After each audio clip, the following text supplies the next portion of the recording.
Hey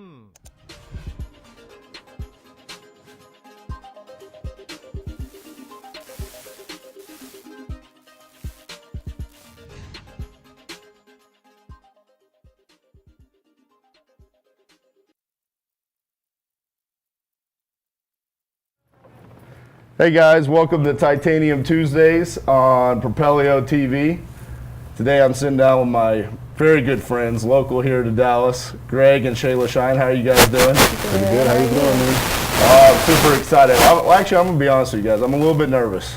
I got two guests to deal with today. But so real quick, while people are joining us, why don't you take a second to kind of introduce yourself, tell everybody what it is you guys do in the real estate investing world. Okay, well, I'm Greg Shyne, and this is my wife, Shayla Shyne, and we're both local real estate investors in the DFW. We primarily fix and flip right now. We do have a few renters, but our main focus right now is fix and flip. Well, as you guys can tell, I had to have this gentleman on the show because he's got one of the best beards in all of real estate investing. Plus, he wears a hat every day, just like me. So, every day, man. Yeah, so we met recently down in Austin. At the Easy Street meetup, happy hour, whatever they want to call it, and you know, we immediately fell in love with you guys. Y'all have such a great spirit, and we're super excited to have you guys on. Also, because y'all been in the business since 2016. Yeah, 2016.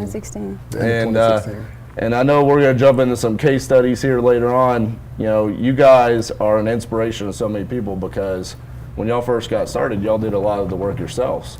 Yeah, pretty much all of it. Yeah. That's inspiring to me because, I mean, if somebody told me I had to hang a sheet of sheetrock, I mean, it's game over. I can't do it. So I've been inspired watching y'all share some of y'all's memories from a couple years ago. So before we jump into those case studies, a couple housekeeping items. Tonight, we had the DFW REI meetup, which really what everybody calls the Propelio meetup. In Grapevine. It's the last one of 2018. So if you're available, please come out and join us tonight. Also, Toys for Tots, please bring some toys to help out. It's a great cause. I know we've got a handful of toys that we're bringing tonight. The Shynes will be there. Yes, so we'll if you fall in love with them today like I fell in love with them, you can come meet them, shake their hand, and even get to see the amazing beard here. The other thing, and I just kind of wanted to share this morning, you know, yesterday we lost an amazing man, Stan Lee, who has been an amazing entertainer, created a ton of the superheroes that all of us know. And I know last week, for anybody that tuned in with Quentin Flores and myself, we talked about Marvel Comics and actual characters that we ripped off for logos. And yesterday, you know, Stan Lee passed away at the ripe old age of 95. And this morning, I stopped at the gas station and I overheard on the news this quote from Stan Lee. And it was one of those moments where it was kind of really quiet in the gas station and I could hear it perfectly, and I had to track it down. It took me like the whole drive over here to track it down. But I think this, you know, for anybody watching on here, you're watching on Propelio because you're a real estate investor and you want to learn about your career. But this quote to me impacts so much of us that want to make a difference in our lives. And what he said was, and the question that was asked to him was, how have you lived such a long life? And he turned it back around to his career and business. He said, whatever you do, you should do what you most want to do and what you're best at. Too many people don't really do what their heart desires, but they try to do something else because they think it'll be easy to get a job or to make money. And if that happens while you're doing it, you feel like you're working. But if you want to do what you really want to do, you feel like you're playing. And that just means so much to me because when I found out about real estate investing, wholesaling, creating passive income, I fell in love with it, and I never feel like I work. I never feel like I go to work. I don't have a job, and I feel like I'm playing. I feel like I'm playing Monopoly every day. Pretty much. I just wanted to share that. Moving forward to y'all's case studies, we're actually going to talk about the second deal that y'all ever did. The first deal that you guys did, you bought it, you did all of the work yourself, and then you ended up keeping it as a rental, refinancing, and now it's currently cash flowing. Right. But the second deal, okay, now you're done, you've refied it, you've got a rental, you got to move on to your second deal. How did you find this deal and decide that y'all were going to move on it? Well, that deal was brought to us by a friend of mine who was actually a wholesaler. So he called me one day and he was like, "Hey man, I got this deal. I'm about to send it out to my list, but I wanted to see if you were interested." Right. So I ran the numbers and it made sense, for a second deal just to get another one under our belt. So we went forward with it. So let's talk about that, buying from a wholesaler, because buying from a wholesaler can be, I currently do it now more than I did early on in my career, because a lot of what we did was just wholesale in the beginning. What was the kind of the deciding factor for you guys on why you thought that was going to be a good fit for you? Well, it was all about the numbers, because I've learned the hard way that you always have to verify the numbers and run your own numbers, because as long as the numbers really make sense, it doesn't really matter where the lead comes from. So at this point in time, you guys are going to do all of the work yourself? Yes. Minus the big ticket items like foundation or roofing and stuff like that. We actually tried the foundation. We have a video with Shayla with a jackhammer, so. You did a great job.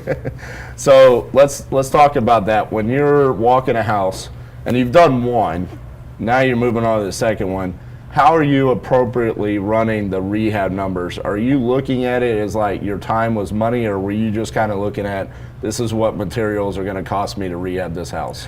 At the time, it was more so, this is what it's going to cost me, because I was all the manpower. We were all doing all the labor ourselves. Right. So, with that being said, we didn't really factor in the timing of it, because I was still working my full-time job, and she's also a full-time realtor as well. So, we try to put as much sweat equity as possible. So it was all about how much is it going to cost us. Everything else is just free labor. So both of y'all were working full-time jobs? Yes. So when were you actually doing the work?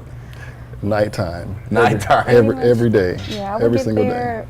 some afternoons about 2, and I would stay 9 p.m. if not later. Wow. So the days ran together. That was awesome. Yeah, so how were y'all divvying up the work? Because, as a couple, that can be an issue, right? I mean, if there's like something that is hard and you don't want to do it, how are you delegating the work to each other?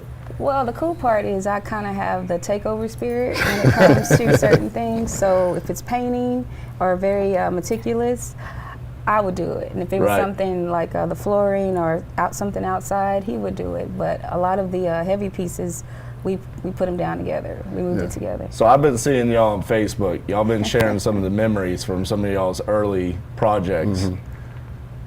What is the story behind this paint roller that you did not want to get rid of, or what's going on? I mean, there's videos of you rolling the paint on the walls, man, and she's making fun of you that you didn't want to get rid of this roller. I can hear it through my headphones. It was a perfectly good roller, for one. It did everything I needed it to do. I mean, and honestly, I didn't really want to start over in the middle of of the whole thing, because one, I couldn't understand why it was squeaking in the first place, but I'm like, well, it's doing the exact same thing, and I just bought it not too long ago, and I'm like, well, I'm gonna at least finish this whole house now. After that, okay, and it was more so also because I knew it was bothering her. There we go. She would be in the other room, and all you hear is squeak.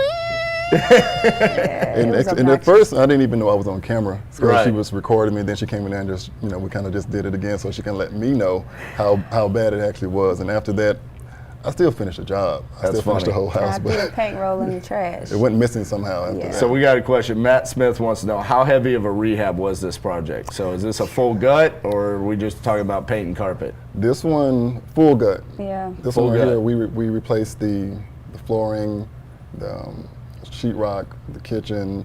Everything we've done so far have been pretty much full rehabs. Full rehabs. So let's go back to, you've got the property from a wholesaler, you decide to move on it.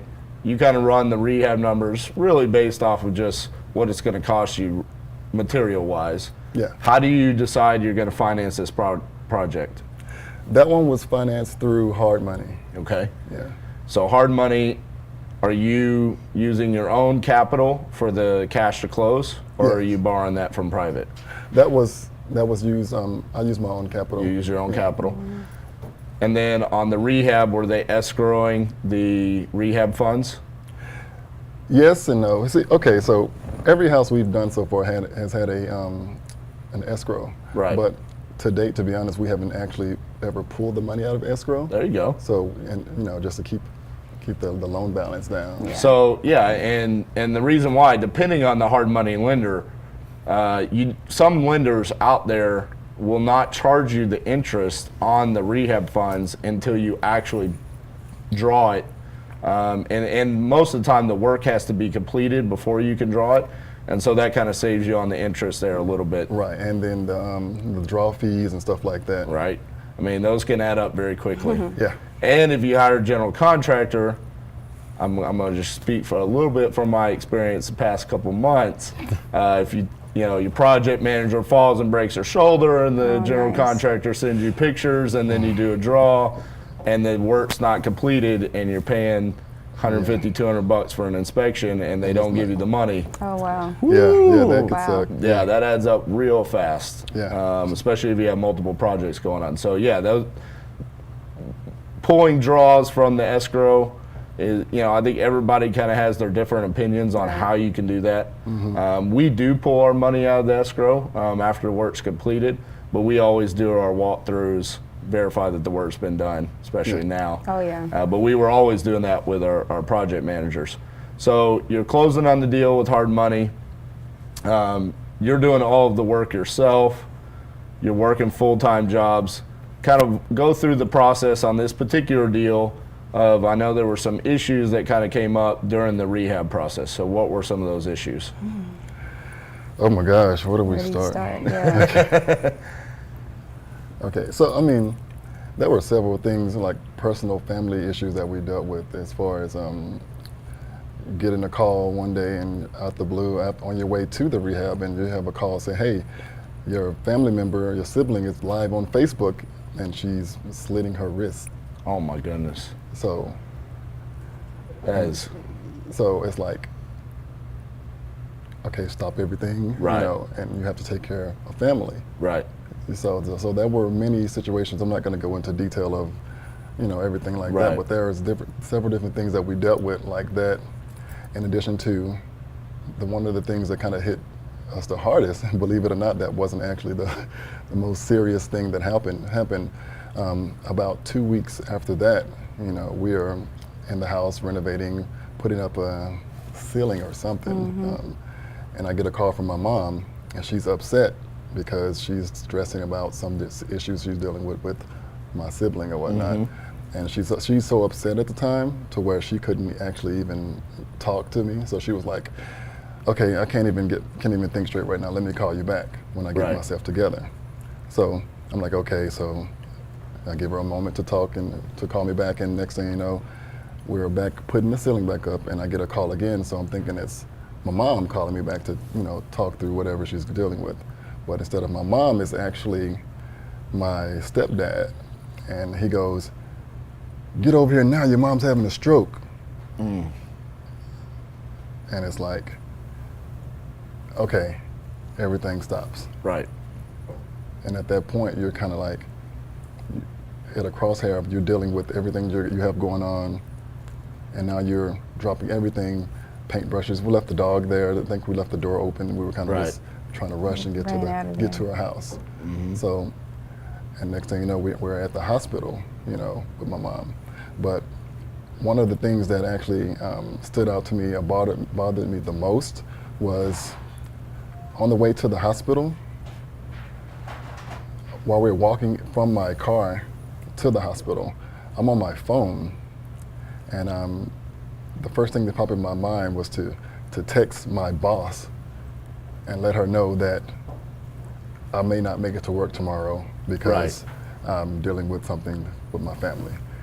And to be honest with you, I never honestly forgave myself for that moment, because that particular moment is when I realized that I put my job Right. before my family. And that right there was a turning point for me, to where I knew that at this moment I had to make a change, and because I can no longer let my employment control my life. So that was one of the key points, key moments to where I decided it's time to go full-time real estate. Right. Let me ask you this, because it's funny you bring that up, because when you were talking about, you get this call, everything stops, first thing that popped into my head was everything stops except for what's happening on that project. The interest doesn't stop. Right. Exactly. The profit doesn't stop evaporating. The work that needs to be done on the property doesn't. Did you think about those things, or was it purely just thinking about your job? I think about everything, and all of it plays a part. And then, because now you're dealing with, okay, you have to go to work in the morning, you have to take care of your family, make sure make sure everything is okay at home. Mm-hmm. You also have this project that you decided that you guys are going to do all the work yourselves. Right. So you're trying to do everything at one time. Yeah. Yep. It's like, okay, something has to give, and then you come to a point to where you start to question yourself. How do I actually make all this happen? Because Right. you have to. Well, I know we did not plan this in advance that you were going to talk about the impact of, your mom having a stroke while you're a brand new entrepreneur. This is your second ever project.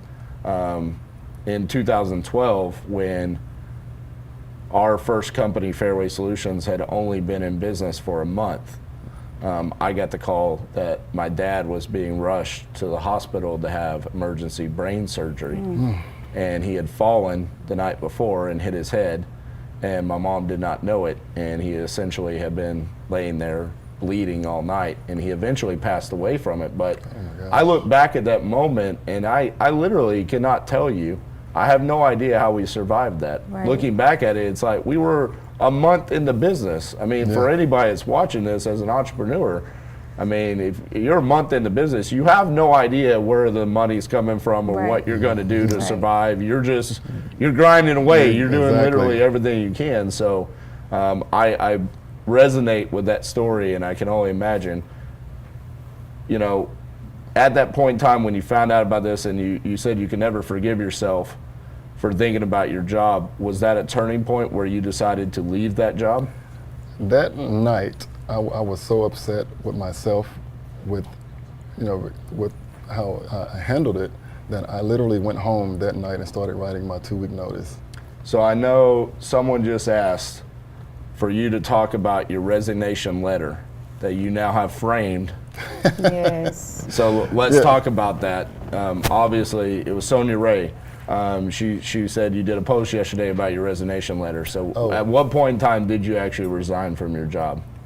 Okay, I wrote that letter around the same time that my mom had the stroke, when I realized that there's a problem here to where I'm more concerned about losing my job than I am about what's going on with my family. Something has to change.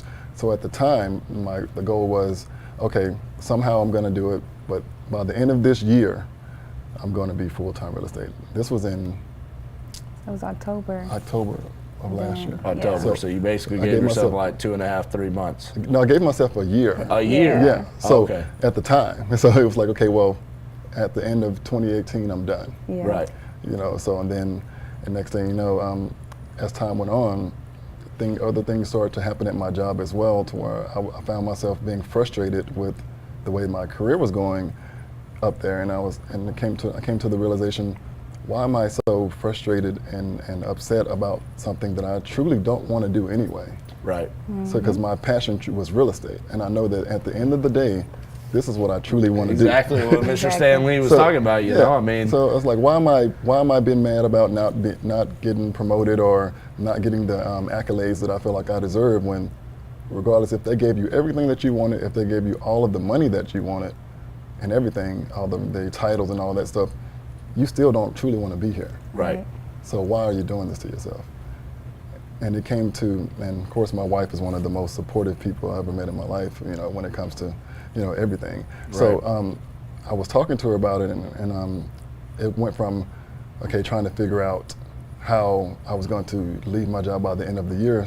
And she was like, well, what do you have to do if you were going to leave next month? And it was like, well, I hadn't felt that before. I'm not really sure how to make that happen, but let's think about that for a second. And the initial frustrations came because the plan was to buy and hold everything. Right. Yeah. Like I didn't want to sell anything, so the plan was to buy and hold. And I realized that in order to the buy and hold strategy is a great strategy, but it's a long-term strategy. Right. Yes. You know, and it's not going to get you away from your job, next year or Right. anytime soon. But then I thought about it, and I was like, well, if we actually sold the properties, it doesn't take nearly as much capital, or resources to buy and sell Right. than it does to buy and hold. And so once I actually forced myself, and it was actually a problem because I have ownership issues. Yeah. I wanted to just buy up everything and just kind of hold Right. it, But once I actually started to let go of that, and actually just started to think of it as a business and for the greater good of what I truly wanted, it allowed me to actually free up some things. And next thing you know, I realized that when I went back and looked at the letter that I wrote, and it was April 3rd, and I was like, you know what? I'm putting the letter in today, on April 3rd, and it just happened to be the 5-year anniversary of the date that I incorporated my Shyne Ventures LLC. Wow. So that my last day at my job was the first day I actually incorporated my business 5 years later. That's cool. So it wasn't on purpose. Right. So let's go back to your story. And guys, if y'all have any questions for them, please drop them in the comments. These guys are in the business. They're, rehabbing houses, like he said. You want to own everything. Yeah. You want to build up quite of a Empire. Portfolio, an empire. There you go. Yeah. Dynasty. Right. So I know we've got a couple questions. Says, how much have you guys grossed off of real estate, and how much did you start with on your first property? So that's a good question. Operating capital. How much did you actually start with when your first property? So you had a little bit to invest yourself. So how much was that? On the first property, For Duke Street. let me think.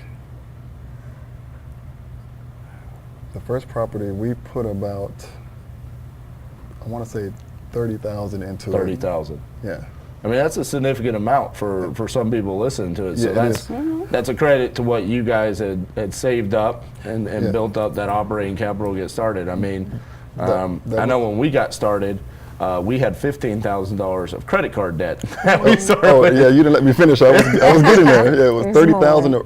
total, but it came from, well, back in a few years ago, when I first created my company Shyne Ventures, it wasn't necessarily, we weren't just doing real estate.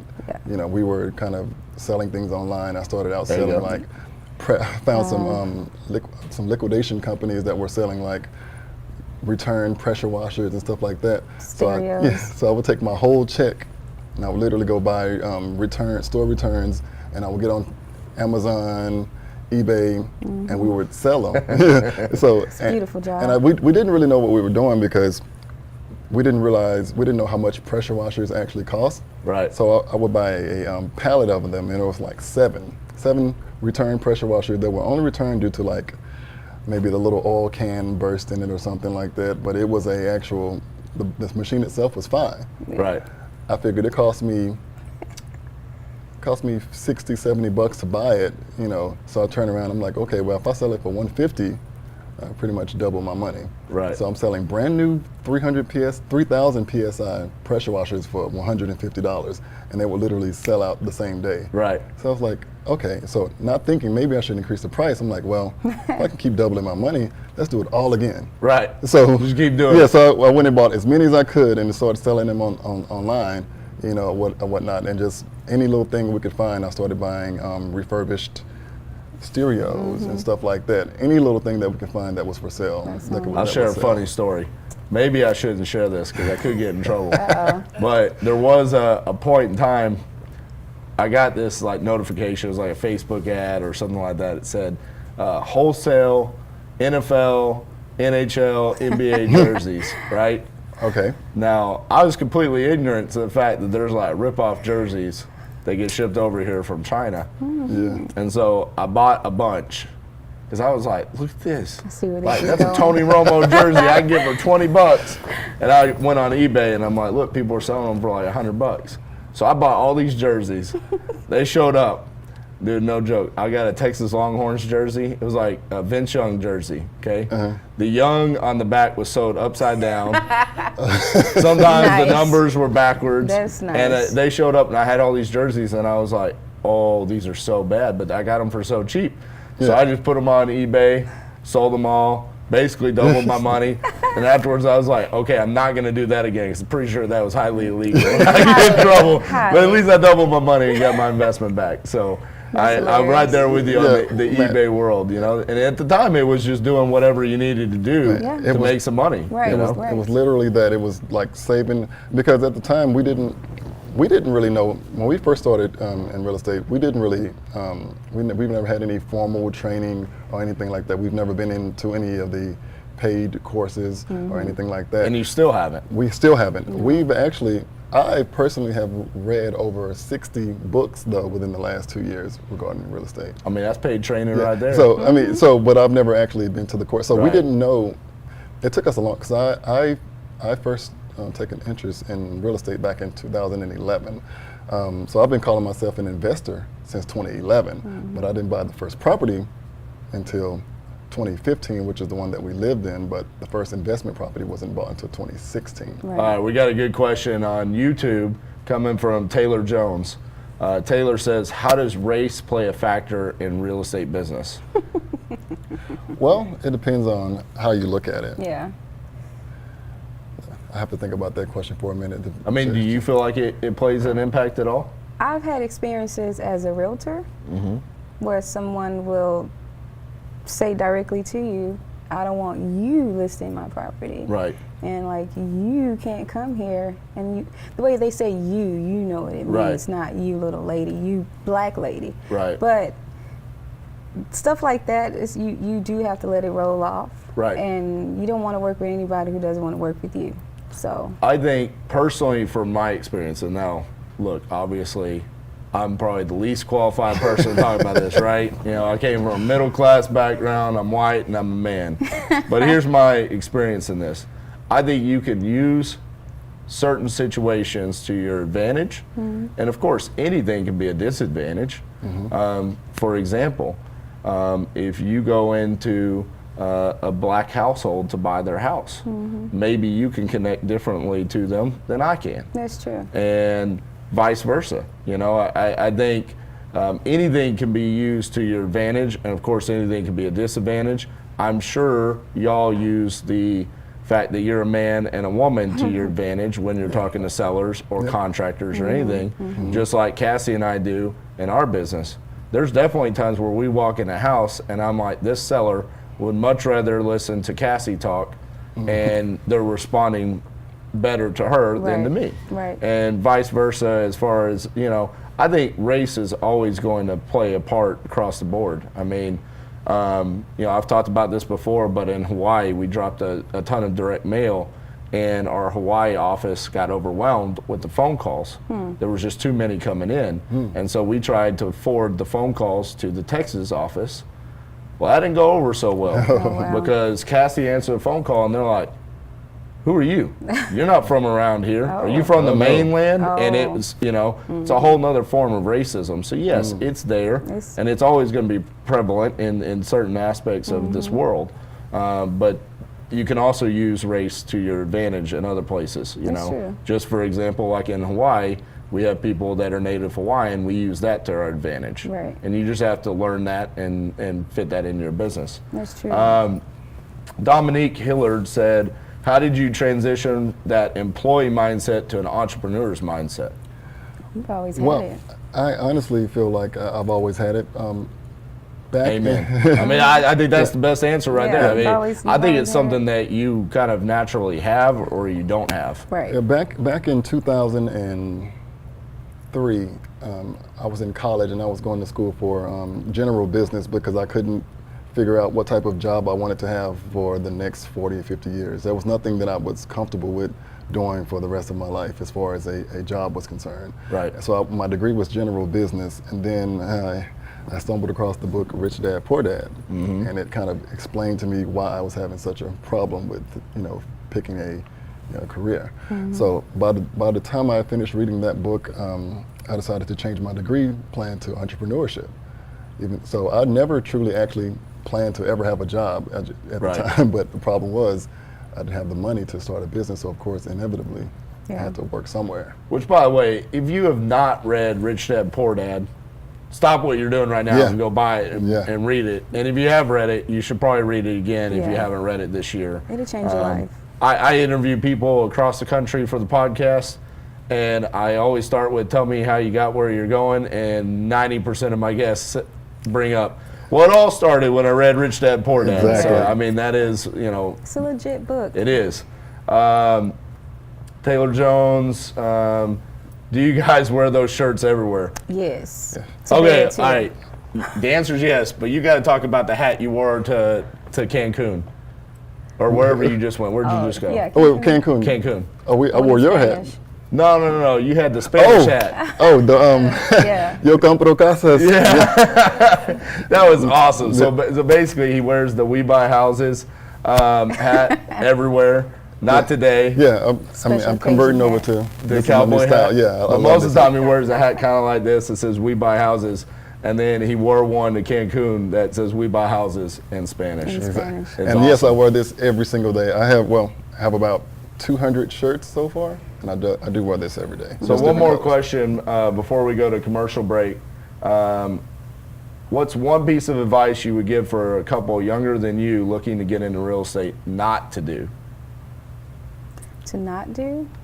I would just let's just go with what piece of advice would you give to a couple who's working those 9-to-5 jobs, not happy, and they want to break into this business? What would be a piece of advice that you would give someone in that position? Do not wait for your friends and family's permission or approval of what you're trying to do before taking action and doing what you want to do. Right. And to follow that up, do not take advice from people in a position that you don't want to be in. Mm-hmm. I mean, it's just Never ask directions from people that have not been where you've gone. Right.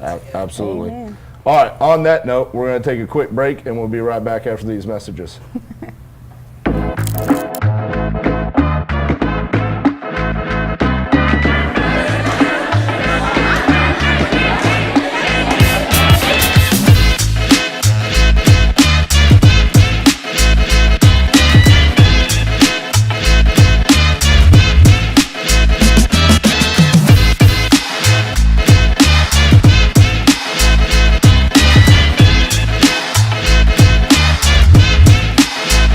All right, guys, thank you for joining us today. We got Greg and Shayla Shyne with us today, local DFW, rehabbers, landlords, all-around entrepreneurs. Am I allowed to share the story about what happened a couple weeks ago where I asked you on a Sunday and what you said on Saturday? Oh, go ahead. Yeah, so I don't actually know the story. I got this third-hand information, but I'm a part of a mastermind, Investor Fuel. Mike Hambright was here a couple weeks ago, and Mike Hambright runs that mastermind, and we had probably over 100 people come into town last week, and I really wanted to get someone from out of state to be the guest on Titanium Tuesdays. And so I was trying to coordinate with a bunch of people and see if their flights would line up with being here on Tuesday by 11 a.m., and it wouldn't work out. And so I was like, okay, I've got to get a guest that's going to be local, that can, do this on the fly. So it's got to be someone that knows me, we're buddies. And so I reached out to Greg on Sunday night and I said, hey, will you be my guest on Titanium Tuesdays this week?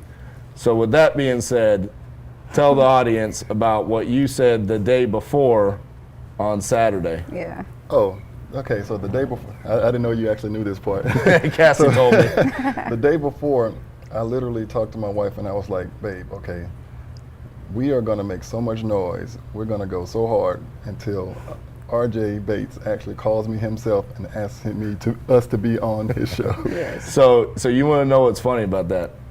Is literally, I'm sitting at home on my couch on Facebook trying to figure out who I'm gonna ask, and I'm like, Greg Shyne, Shayla Shyne, Greg Shyne, and I'm like, oh, that's my answer right there. I'm gonna ask them. Exactly. So you did that, and I want to bring that up because for you guys that are out there and you've got this undying desire to get things rolling. Make that noise. Utilize the free platforms that are out there, like Facebook, like Instagram, and just tell people what it is you're doing. Like you guys said, some of the first deals you bought were from wholesalers. If you're a rehabber, put it out there that you buy houses. If you're a wholesaler, same thing. Whatever strategy you're taking, utilize those free platforms out there. Some great content that's been dropped on Propelio TV recently. I know Sarah and Chris came on here and talked about utilizing Facebook groups to get free lead gen, just things along those lines. Utilize it. These guys are a testament. I've seen it just in the past couple of months, how much you've just taken an interest and you've made it a point of emphasis in your business to let everybody know what you're doing. And like I would tell everybody, 5,000 Facebook friends is free. And that's 5,000 people that you tell what you're doing. That's true. With that being said, let's get back to some more questions. Matt Smith asks, how did you manage your tasks doing the work yourself, and how long did it take you? That's a good question. So how long did it take on your first project compared to the second project where you had those personal issues? The first project, we didn't, neither one of us have a background in construction or anything like that, but what we do have is phenomenal willpower, meaning that we're willing to do whatever it takes to figure it out. So, and YouTube is free. Yeah, you got phenomenal YouTube skills. Phenomenal YouTube skills, but we know that we're not afraid to make mistakes. Right. Yeah. We're not afraid to get in there and figure it out, and that's exactly what we did. But the first house, it took us 139 days straight, which means that every Holidays single day. included. 11 hours on Thanksgiving Day. That's no different than hiring a general contractor. I mean, hell, I'd be happy if my general contractors get something done in 139 days. Yeah, but I mean, every With single two day. people, it was over 1,700 square feet, 3-bedroom, 2 baths. With including the garage, we had to sheetrock the whole garage, and it was a lot. The floor, everything. And then it's after work, so everything is done after 7 p.m. 7 p.m. to midnight was our night schedule. And as far as delegating the tasks, that was, really it was just the two of y'all, so that was kind of just, let's do it together, right? He or me. Because she has no problem with spending an entire day going around with a little scalpel or whatever you call it and just scraping paint off. That drives me crazy. The paint from the baseboard onto the floor. I'm looking right at it. I have 0 interest. She was spending 2 days straight in there, literally just fine with a little razor blade on the window, scraping the paint up. I don't care about any of that. Right. So. No, because also when you have inspectors and appraisers that come out, they're looking at everything that the general contractor got tired of looking at, so they started ignoring it. And I'm 5'3", so it's right there. And so we just get a little, what do you call the thing? Scraper, I don't know, and just get it up, and it looks that much more better. Well, and the other thing was you're a realtor, so you already kind of had a background knowing what sellers or buyers are going to be looking for, appraisers are going to be looking for, inspectors. Exactly. So I think that probably definitely helped you out. Yeah, so it rolls together. Let's get a couple more questions up there. I saw a good one. Russ Keith said, what book spoke to you the most out of the 60 plus that you've read? Ooh. Let's not do Rich Dad Poor Dad. I know that's probably going to be the most impactful because it got you started, but after that? Well, in the sense of real estate itself, or? Just life in general. I think there's a lot that correlates to reading those types of books. It can be motivational, mindset. A lot of those books can impact your business a lot more than a straight bigger pockets like, hey, here's how you wholesale a house, or here's how you flip a house book. There were several books. As far as real estate, let me see. Actually, it's hard because each one of them have their own meaning. I get something out of all of them. So I can only really go by the most recent ones that I've read. And the most recent one that I've read was actually one that you recommended not too long ago. It was, if you can't wholesale after this, I have nothing for you. Right. So I read that one. That was really, really beneficial because we haven't done any actual wholesaling ourselves. We've done all flips or rentals. So we kind of did it the hard way, I guess, as far as like what would have been easier to get us started sooner. Right. which is why we didn't get started until 2016. So that's a subtle plug for my buddy Todd Fleming. If you can't wholesale after this, I've got nothing for you. I think it's a phenomenal book. I think it's the best book about wholesaling that I've ever read. And I'm extremely honored because my buddy Todd just sent me his second book. If you can't cash flow after this, I've got nothing for you to read and review it before it gets published. I'm currently in the process. I've got 6 more days to get that read, so I'm putting it out there that I got to get this done in the next 6 days. No pressure. But so far, what I've seen from it, I mean, and it's going to be a 3-part series, and just phenomenal stuff. So if you haven't checked that out, it's one of the best sellers in investing books on Amazon. So check it out. And I'm glad you guys checked that out because wholesaling is not something y'all been doing in your business, right? Not yet, no. Not yet. And is that something now after reading that you're going to start leaning more towards? Well, I figure the bigger we grow, the more leads we're going to get, and we can't hold everything. So Right. you might as Even well. though you want to. You want to, but you can't hold everything. And technically, let me see, would you consider this a wholesale? Okay, so I just sold a deal Friday, Okay. but we actually bought and closed on the deal maybe 2 weeks ago. But I had a friend that wanted to buy it from me for more than I paid for it. So I was like, well, if we can clear $5,000-8,000 and Right. not have to do anything to it, just move on to So the next depending deal. on what market you're in, that could be, it could either be a wholesale or what some people refer to as a wholetail. Hotel, Somebody, Luis Mendez, said y'all lost voice. I hope that doesn't mean that they can't hear us. If you can hear me, give me a thumbs up and say you can hear me. I just want to make sure that we're not going too long without. Okay, Can you hear me? I think we're good. We're good. But getting back to that, it's kind of a blend between wholesale or wholetail. A lot of times people refer to it as a wholetail when you're trying to sell it closer to retail value. So I think that would be considered more of a wholesale. Yeah, but this one here, I didn't do anything to it. Right. We didn't. So we just really bought it. We didn't even clean it out. It was going to cost Yeah. us $2,000 just to get It's it trash. cleaned out. It was so. For It's some reason, I trash. just didn't want to deal with this one. So Right. just decided to go ahead and get rid of it. Yeah. So So is that going to be something that you focus more on, and are you going to try to actually build out a team, or is that going to be something that you keep kind of closer to chest and? well, we're definitely looking to grow and build out a team eventually because as of right now, we are a great duo, but there's only Right. so much that we can do in order to grow as a actual, a bigger business. We definitely are looking to. And I'm assuming as a realtor, you're listing all of y'all's properties yourself. Yes. I That am. helps alleviate some of the overhead when you're, or I guess not necessarily overhead, but expenses when you're selling a property because you're not taking a commission on it yourself. No, I take a commission. No, so yeah, we try to keep it her business. Separate? Yeah, Yeah, as her try to keep it business. Bad money. So yeah. Yeah, I can't take a commission, but I am actively working on my broker classes. I'm well overqualified. I don't know. I didn't realize that it was time because Right. you're renovating. You have your regular clients, and then you look down and look up and you're like, okay, I qualify. I need to get this done so we can make more mad money. Gotcha. Okay, and keep it in house. Let's get some more questions up there, Cassie. I know I saw a couple of other ones that were on the list there. So let's talk about that, getting back to the first case study when, you had the personal issues. How long did it take you to eventually finish that rehab? And was that one you kept, or did you actually sell that one? That was one we sold. Okay, so from October, was it October? Yeah, October to about end of February, I believe. Yeah. And with Sherwood, we got it renovated, ready, and on the market, and actually appraised over the list price. Yeah. So we did something right. So it took about 5 months. Yeah, That's not bad with all the issues Yeah. that you had. yeah. But that particular house was only supposed to take 1 month.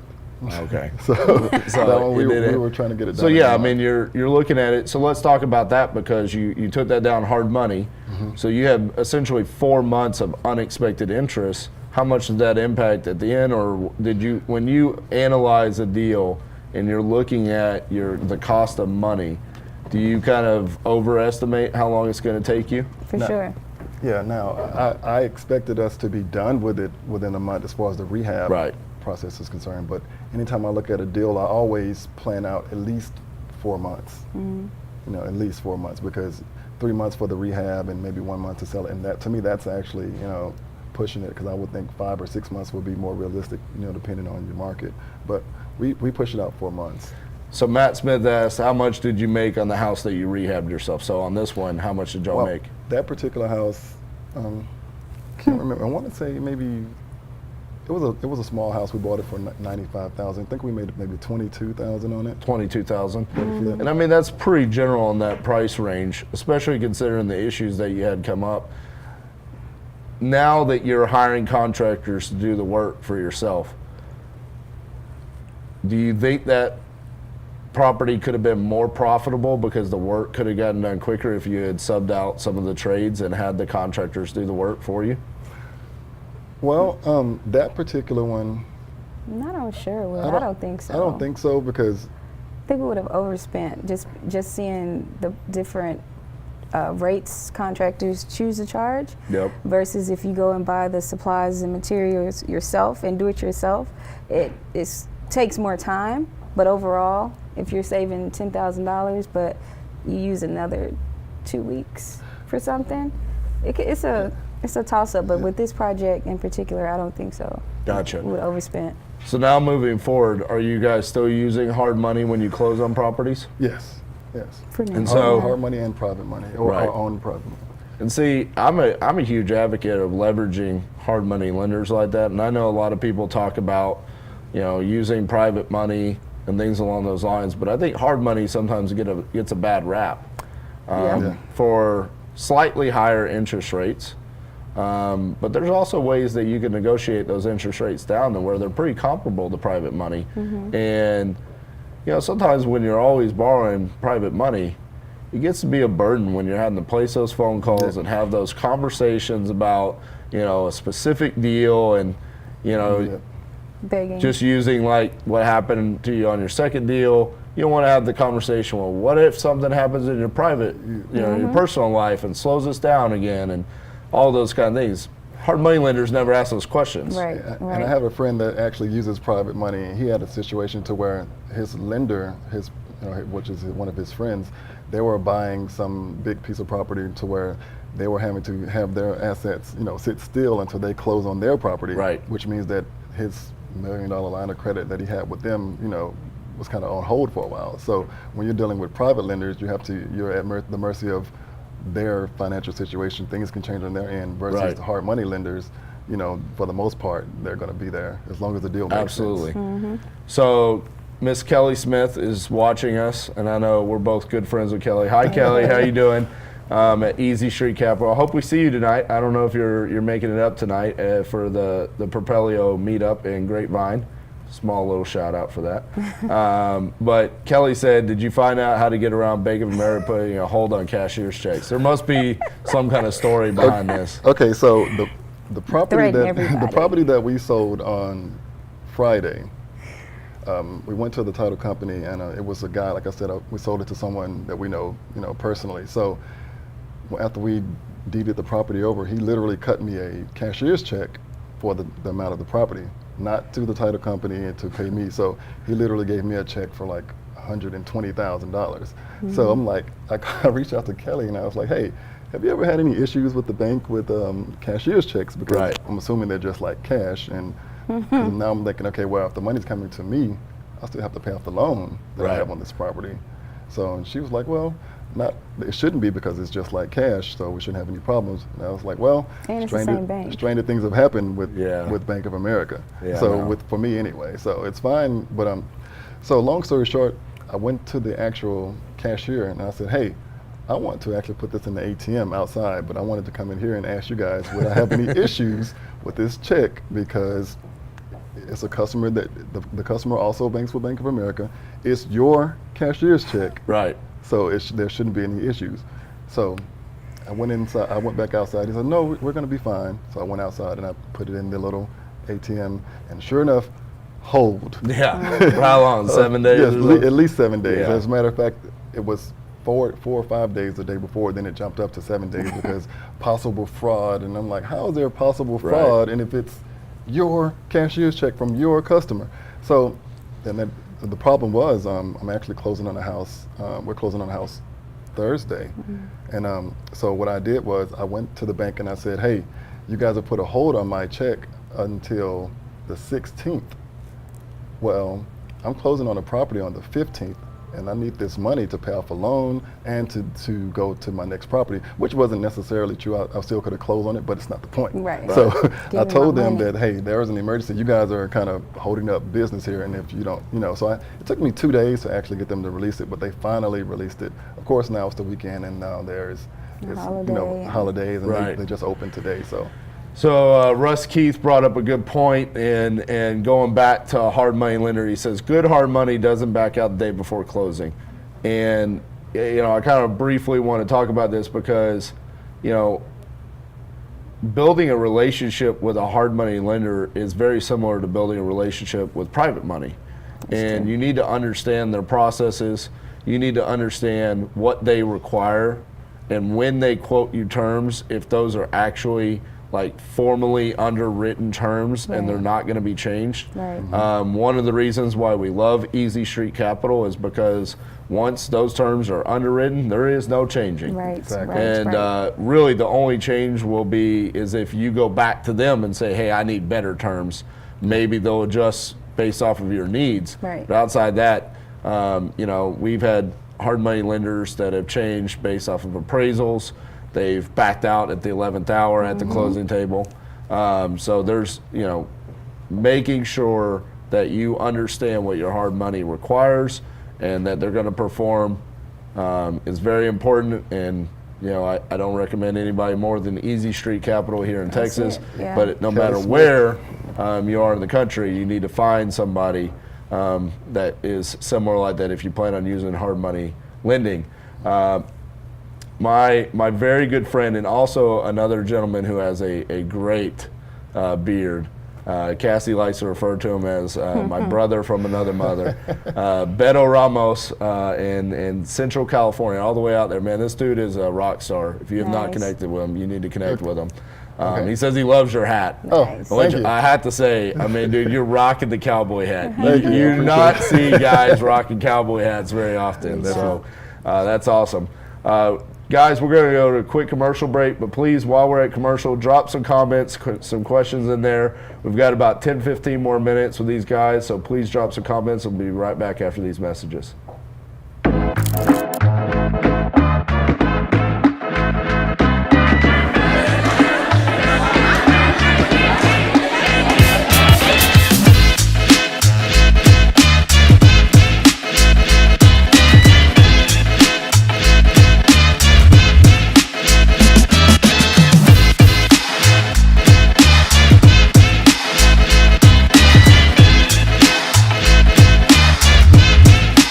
Awesome, guys. Hey, YouTube is on fire today, and so we're loving that. We're getting a ton of questions over there on YouTube.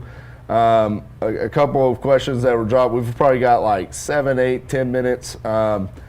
Taylor Jones says, you guys seem young, under 40. Do you guys have kids? We're vampires. I'm 800. No, we do not have kids. No kids. I'm 36. 36. She's 33. Yeah. Am I?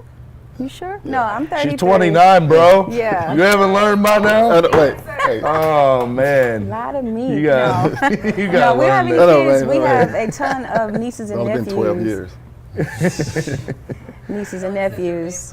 Yeah. That's the secret. Blood. So let me ask you guys this. You guys have got y'all's thing up and running. You've mentioned several times you want to own everything. You want to build an empire. What's the direction you really want to take your company? Do you have goals that you want to be in the next year, 5 years? What is the end goal for you? Man, I don't think there's an end goal because the higher you go, your goals change. So I can say that the next goal is to get into multifamily, because that's not something that we're currently doing, of course, but really just trying to push it as far as we can go, man. I don't want to define it by putting limitations on our goals, because there's so many possibilities out there. So Right. of course we just And want new to grow. construction. I mean, we're honestly, man, we're kind of trying to chase down titanium investments. I want to be the next in titanium. You There know? you go, man. I really admire you guys. Hey, and the other thing is, for you guys that are watching, if you're local to DFW, if you're a wholesaler, these guys are buying, they're Yes. rehabbing, they're looking for properties. What's the best way people can connect with you and send you guys deals? Well, Greg at ShyneVentures.com or Facebook. I'm always on Yeah. Facebook. Yes, he's Facebook always is on good. Facebook. Always. Greg T. Shine is on Instagram. There you go. Or Shayla So Shine Sonia on says, Facebook. not sure if this was spoken about, goals for next year. So there you go. Next year, what are you looking to do? Do you have a specific amount of properties you're trying to achieve, or is it? I want to buy at least 25 properties next year. And is that including rentals and flips? That is including preferably mostly Just flips, flips. but I'll buy a rental. We'll buy a rental if the deal makes sense. But I prefer not to hold and tie up any more capital right now. Okay. It's more so just about liquidity. And as far as since you're a hardcore rehabber, do you have a certain buying criteria, like an ARV that you don't want to go above, or a price point you don't want to go below?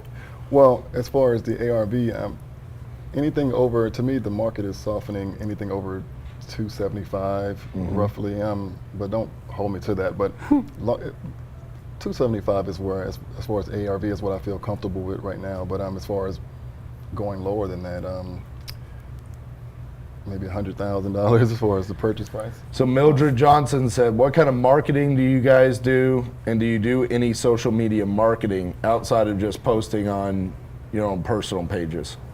Marketing, Sounds good. He's a walking billboard. This is Yeah. literally every single That works. day. It really works. This is 24/7. Yeah. I don't actually have a real wardrobe anymore. Yeah. I mean, unless I actually freak out now when it comes to like funerals or weddings, because I'm like, I gotta wear something different. I don't really know how to. I mean, I came from corporate America to where I literally wore 3-piece suits to work every day. Right. So then when I kind of decided to do my own thing, I was like, you know what? They always said, dress for the job you want. It's like, well, I'm wearing the wrong attire. This is the job that I wanted. You started So going to work I started like going this. like this. That's so funny, man, because there's times where I have to go to something and I can't wear my hat. Yeah. I literally freak out. Yeah, dude, it's Dude, like, I'm not even joking. Like, I naturally have light eyes, and so they're sensitive to the sun. Mm-hmm. But no, I mean, I'm talking now. If I'm just like sitting at home and I don't have my hat on, like the lights coming down, because I'm so used to having this above them, I'm like, why is it so bright in here? I mean, it's Man. funny. It just changes you as a person. And dude, I almost get offended when I get invited to stuff that I have to dress up to. I'm serious. Yeah, that's just me. But yeah, as far as marketing, I literally tell everybody that we come into what we do. I mean, Right. there's no better way than to kind of just broadcasting it to the world. So everybody I come in contact with, we're talking about real estate at some point, and that's where a lot of the leads and stuff come how from. often do you think you're buying deals from networking, people bringing you deals, like either hip pockets from realtors, wholesalers, compared to you're actually generating direct to seller leads? All of them. But to be honest, we haven't actually spent much money on actual paid marketing. Right. Everything is relationship based Right. and networking Get a lot of and stuff like referrals. that. Yeah, or I have something like, even every day I have at least maybe 3 or 4 deals in my inbox. Say, hey man, I got this wholesale deal or whatnot. Right. And I analyze everything. Of course, you don't buy everything, but Right. I analyze all deals, and if they make sense, then we move forward with So them. real quick, we got a question. What is your Twitter and Instagram handle again? On Instagram, it's Greg T. Shine, or is it Greg Shine? Greg. Okay, on Twitter, it's Greg T. Shine. On Instagram, it's just Greg Shine, SHYNE. So I know you said you want to be like Titanium.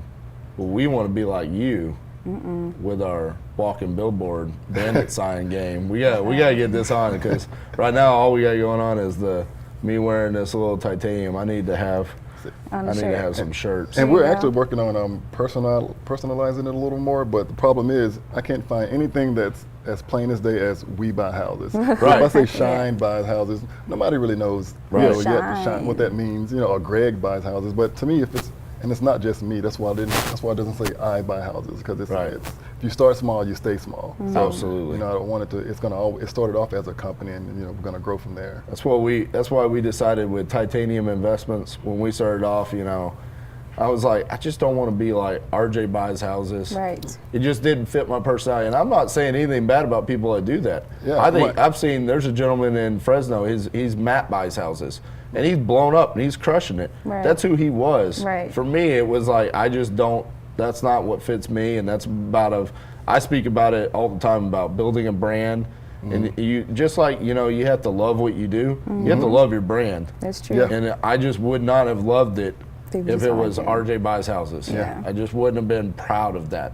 I don't know why. That's I just a get that. personal preference. I get that. You have to make it bigger than just you.